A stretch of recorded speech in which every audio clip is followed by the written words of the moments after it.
gang, Ollie here with a nice loaf of daily bread for you. Today's loaf comes from one of my favorite spiritual texts, the Bhagavad Gita. So here in the Gita we have Krishna, who is a mythological figure, speaking to his disciple Arjuna, who's an Indian prince who is getting ready to go to battle against his own family members.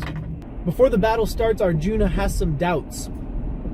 He doesn't understand why this is happening, why his family has fallen into such a bloody and brutal conflict. Luckily for Arjuna, his charioteer is none other than the God Krishna himself. And basically the Bhagavad Gita is this long drawn-out conversation between Krishna and Arjuna. They're just standing there in the chariot while the armies wait for them to finish up.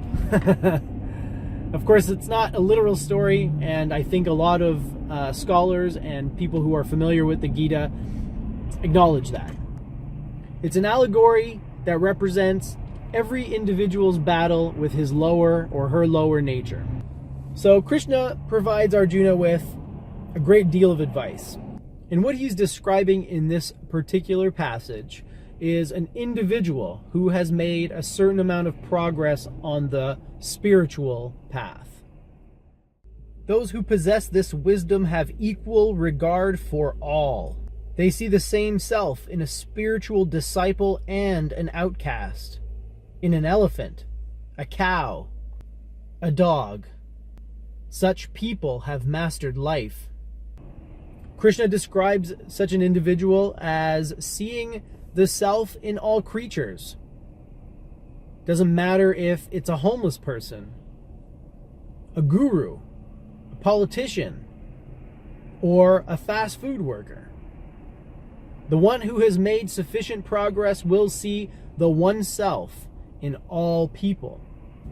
They will see the same self in creatures and in the steady stream of phenomena that is constantly carrying us along. A tree, the wind, the sun. One who has made enough progress and who has come to certain realizations will see the one self in all of those things.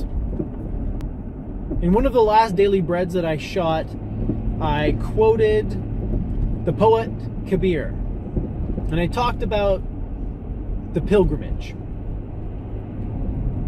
and how it ends at the center of your being. And at that point, I said something that can be construed as totally nonsensical. I said the center is the gateway to divinity.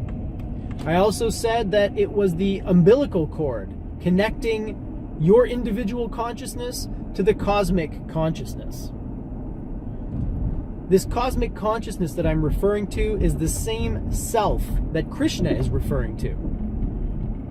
See, the self doesn't just wear human beings as costumes, although it does that. The self wears everything as a costume.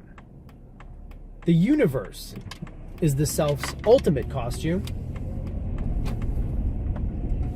And though it appears to be divided and broken up into many different parts, thanks to our imperfect and very limited cognitive processes, the underlying truth is that there is only one self, one ultimate reality, seamless and unified.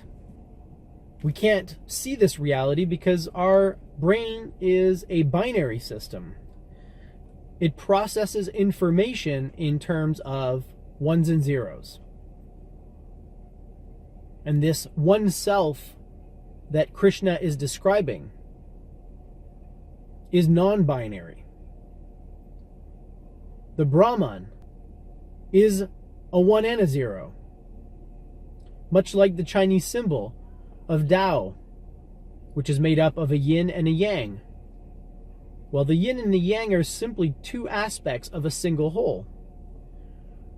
The same can be said of everything we detect and everything we sense in the world around us. Different aspects of a single whole. So those who possess the right kind of wisdom will see this underlying reality, not with their eyes, but they will perceive it in a different way. They will feel it. Well, that's it for me. Thanks for joining me, and live well, my friends.